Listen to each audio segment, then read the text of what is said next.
Good evening. Welcome to A&S Culinary Concepts. My name is Andrew. And if you have not been with us before or you have not taken food out from us before, we're a culinary studio out on Jones Bridge Road. We are right around the block from the synagogue. But we want to welcome you. Pre-COVID, we are a culinary studio that did corporate team building, corporate catering, and private events. Now that we are in our crazy times that we are doing oven-ready meals to go. We are still doing our team building when we get smaller groups, and we are making sure that we are safe and socially distant, because we also have some grills on the outside. We're a culinary partner of the Big Green Egg, so we're able to cook outside. And we are also still doing our catering. But today we thought it'd be fun, as we are going into the holidays, we thought it'd be fun. We showed you a couple of different hors d'oeuvres. Obviously, we're not going to be having big parties at our houses, but if you wanted to do a virtual cocktail party with some friends, or you wanted to just have a few people over, we thought it'd be nice. We'd show you a couple of different types of hors d'oeuvres. And what we're going to do today, you can basically add your own little touches to it and make it yours. So, what we're first going to start with is we're going to do a stuffed barbecue chicken biscuit with some cheese, with cheddar cheese. And basically, the biscuit that we're going to do, you can fill it with whatever you want to fill it with. We're just going to do it with some barbecue chicken because we're making barbecue all the time on our Big Green Eggs. So, what we have some house-made biscuits, but if you want, you can purchase some biscuits at the store. You can get like the Pillsbury frozen biscuits or something of that nature. Very simple. A little bit of all-purpose flour. We have some barbecue pulled chicken. So we did this on the Big Green Egg. We pulled it, and then our house-made barbecue sauce and some sharp cheddar cheese. So what we're going to do is you need to find a nice clean workspace. And we're going to take our biscuits and we're going to rub them a little bit with the flour that we put on the table. Just break these down a little bit, and now what we're going to do is cut them in half. And so we're going to make 6 biscuits out of 3. Because we're making hors d'oeuvres. We're making smaller portions. We don't need a big, huge biscuit. We're going to take our biscuit dough and we're going to roll it out a little bit. And it does not need to be perfect, because what I'm going to show you, we're going to fold it. And the great thing about working with biscuit dough is that you don't need water or egg wash. And it also, biscuit dough is very forgiving. So you don't have to make sure that you brushed it with egg wash to make it golden brown. You don't have to use water to seal it.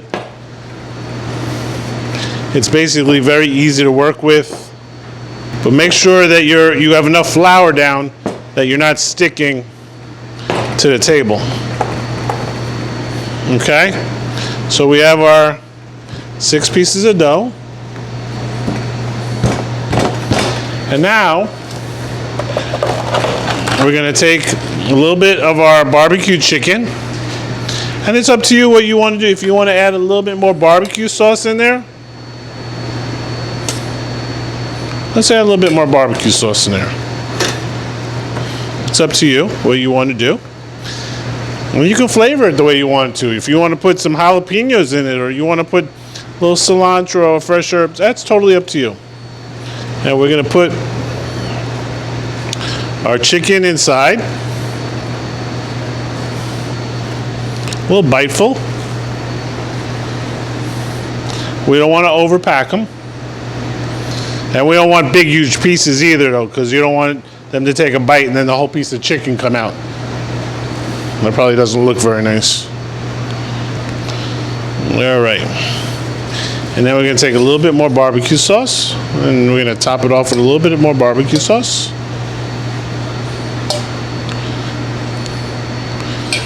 And then we're going to take a little bit of a sharp cheddar, and we're going to put that on top. And again, you can use whatever type of cheese you want. Nice smoked Gouda, a Colby Jack, a little jalapeno Jack, anything of that nature. Very, very nice. Now, we have our cheese in there. Maybe we'll take a little bit more. We have our biscuit, and we pull up. And then we pull up. And then we pull up. And then we pull up. And we turn over and fold. And we have our little biscuit.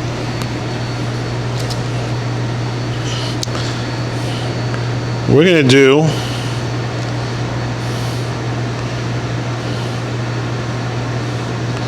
like that, and we fold up, and we come around, and we turn our little biscuit. Now let's do something a little bit different. Let's keep it up all on top, and let's make a little purse.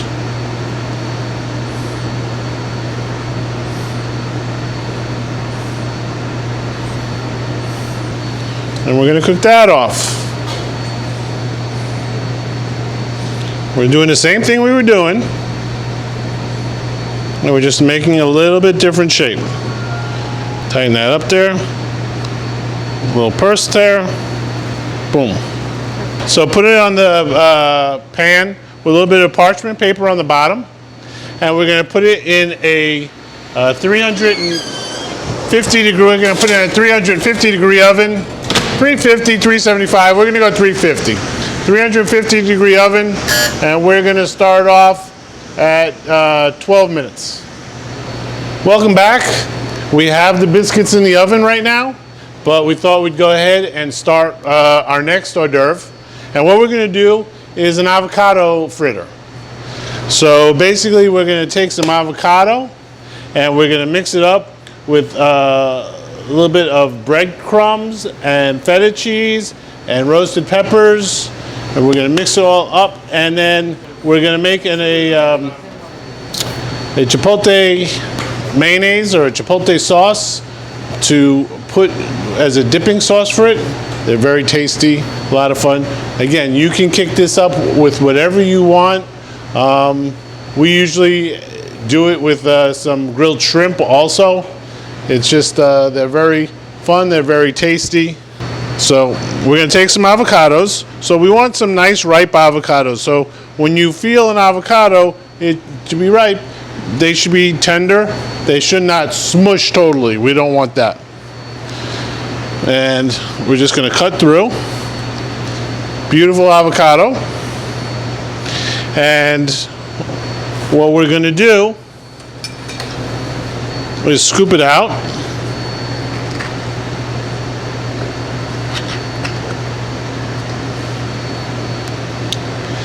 And then I know a lot of people you see on television, or you've tried yourself, you take a nice big chef knife and you go like that and you take the pit out.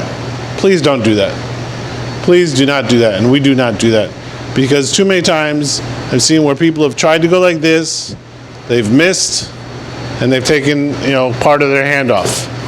So what you want to do is still what you did before. Go around an avocado, and boom, it comes out like that. Very simple, very easy. But this way it's a lot safer. Get rid of the pit and scoop.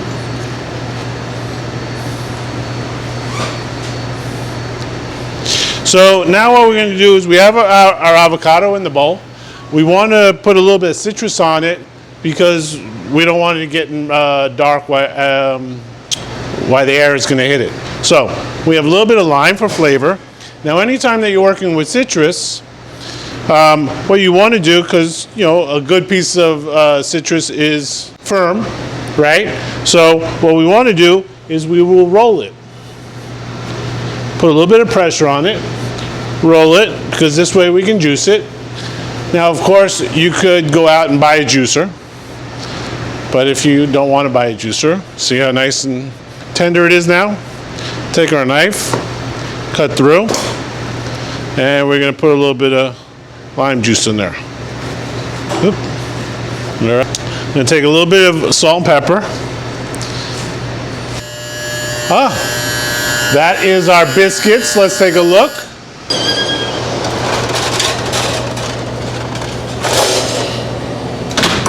How about that? Beautiful. So what we could do, we're going to stay away from the avocado for a minute. And what we can do, let's go ahead and take a plate. Take a little bit of our barbecue sauce. Let's drag a little bit of our barbecue sauce around. And let's take a biscuit, and we could take it right here. Take our biscuit, nice, and open it up there if we wanted to. Or maybe do a little droplets of sauce. And take our floured biscuit. Boom, right there, right in the middle. Really nice and pretty. Now what we can do is go back to our avocado. So like we said, we added a little bit of lime juice, a little bit of salt, a little bit of pepper. We grind our own pepper. Feel that it has a lot more flavor, a lot more strength. We take whole peppercorns. We actually just take a coffee grinder and we go ahead and we just grind up our pepper in there. And you really can taste the difference. So now what we want to do is mush up our avocado, and we're going to use the best tool in the kitchen for that. That's right, that's your hand. Best tool in the kitchen is your hand. And we have a nice mash. Okay, now let's say we want to put in a little bit of feta cheese, and we're using roasted red peppers. So we roasted them off on the egg, and then we peeled the skin away and diced them up. So we have some peppers, some avocados, some nice feta cheese, and then we want to tighten it up a little bit. So we're going to add a little bit of panko breadcrumb. Now, you can also make this gluten-free. Use a gluten-free panko breadcrumb, which you can get at the store. I know Target carries it. Pretty sure Kroger does, but you can get it at Whole Foods. But they do have gluten-free panko breadcrumbs. So see how that's tightening up over there? So now what we're going to do is take a ice cream scoop or scooper, and we're going to put it onto our hand and then just make a little patty. Once we do that, we have our breadcrumbs, which we have seasoned with a little bit of salt, a little bit of pepper. You can throw a little garlic powder in there, or a little cayenne, a little onion powder, whatever flavors you'd like. And we're just going to, you don't need any water, you don't need any buttermilk, you don't need any egg wash, because the avocado itself is going to hold it on there. While we're doing that, we're going to start getting our pan hot. And I'm going to talk to you about that in a minute, but we're going to get our pan hot. If you're having a bunch of people over, we're going to have COVID's over party in a few months, and people are going to get back together and celebrate with each other. So what you can do is you can make these ahead of time. You can make a few of these and then just put them in the freezer, just like this. And once you are ready, you'll cook them up right out of the freezer. But nice and simple, they're delicious. And look how easy that is. People always ask me, how did you get that recipe, or how did you make that recipe? And I do a lot of reading of recipe books, or go online and look at different things, talk with different friends, see different pictures. This, believe it or not, we did a Sweet 16 birthday party here. We had Girl had her birthday. We did a battle of the chefs cooking competition. She had about 20 people, and we had about 4 teams of 5, and they got secret ingredients, and one of the ingredients was avocado. Well, what they did was they found a recipe online where you took an avocado and they cut it in half, actually, stuffed the avocado with some mozzarella, and then we breaded it and fried it in the avocado shell still. You're supposed to grab it out. But for us, it gave me the idea of basically doing this. And basically, that's how I get different recipes. I mean, you come up with, you see things, and then you come up with your idea of it. And the same thing goes when you're watching me. I'm going to do this, but you can take it and kick it up however you want. Different ingredients inside. Maybe you don't want to pan fry it like what we're going to do. You just want to oven roast it. Maybe you have a little fryer at home you want to fry it. That's totally up to you. But there are different ideas that you can utilize. So we have our avocado fritters. What we have done is we're getting our pan hot. So anytime that we're sauteing, and that's vegetables, meat, fish, you always want to get your pan hot. You don't want to just throw something into a cold pan. You throw something into a cold pan, and basically you're going to end up boiling whatever you're making. You put something in a cold pan, you put cold oil on it, and what happens? You're just boiling whatever you're doing. You want to get a hot pan. Then you're going to take an oil that has a higher smoking point. So what we have here is canola extra virgin olive oil mix, and we make our own mix. Canola oil and extra virgin olive oil, because just extra virgin olive oil has a very low smoking point, and you'll burn whatever you're making. We've had the pan getting hot, and so what we're going to do now is add our oil. Anytime that you saute, you want to make sure that your pan starts off by getting hot first. You're going to put the oil in the pan once you know that it's hot. If you look down, you can see that the oil is moving. It's shimmying around. And see all that movement over there? That's what we want to see. That means the pan was hot. So what we're going to do is add our oil, and then we're going to bring it to basically just a smoking point. We want to just basically smoke. We never want to add anything. If it's chicken, fish, vegetables, we never want to add it to a cold pan to cold oil. So what we're looking for is a little bit of smoke. So we're starting to see a little smoke right there. And then we're going to put our fritters in. Now, when I'm putting my fritter in, or anytime that you're putting something in, notice I'm putting where the last part of the product is away from me. We don't want it to splatter as we're going. So we're putting that away from us. All right? So the whole idea when you are sauteing is never put it into a cold pan. You don't want to boil the product. Basically, they're letting the vegetables absorb all the oil, soak it, but they're going to boil the vegetables and not make it a beautiful crisp vegetable or a golden brown vegetable. Same thing with fish or chicken. All right, and we don't want to get the pan too hot. We're not going to turn the fire all the way up and burn the product. We want to let it cook evenly as it goes around. We want nice golden color. So what we want to see that browning over here? We can see on the fritter that it's starting to get brown a little bit. So we'll go underneath. Look at that. We have a beautiful golden brown. That's what we're looking for. And we have a controlled heat. We're not worried about it spurting up at us. We're not worried about burning ourselves.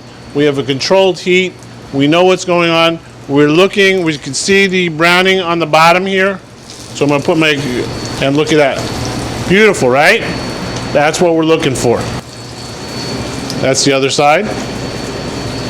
So we're going to take these off. And again, like I said, you could have done this from the frozen state also. And what you would do is spend a little bit more time in the oven once you were done. Now we're going to take our avocado fritters and we're going to put them again in a 350-degree oven. Put them in for about 5 minutes.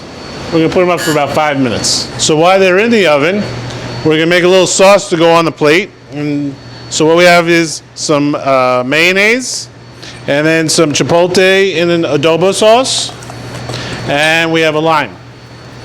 So what we're gonna do is take a little bit of chipotle, and remember these are nice and flavorful, but they are hot. And again, it doesn't need to be this. You could do sriracha sauce. You could just do a lime sauce if you wanted to, a cilantro. I mean, basically anything you want to do. And we're going to mix that around. Then we're going to take a little bit of lemon zest. So we have a zester. We have our lemon. Now, when we zest, you just want to take the rind off. You don't want to go into the white. The white is bitter. We just want to take the rind off.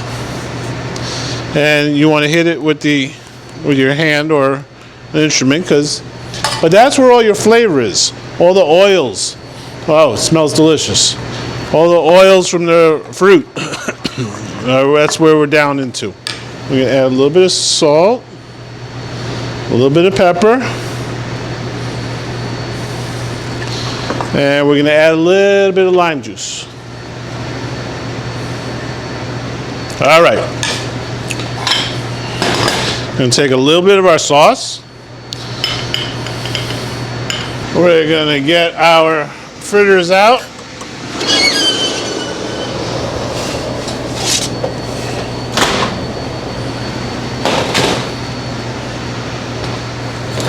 All right, and we're going to let's do 2 pieces. How about that? So you can do this for a cocktail party. You can do this for an appetizer. This could be an entree. I mean, you can fill it, like I said, with you could put some chicken in there. You could do it with shrimp. You could do it with a whole bunch of different types of ingredients. It's all up to you. It's however creative you want to get. So again, my name is Andrew. This is A&S Culinary Concepts. We're on Jonesbridge Road over by Old Alabama. We'd love to see you anytime. But you can also give me a call anytime you want. So, and I will talk to you soon. Thank you.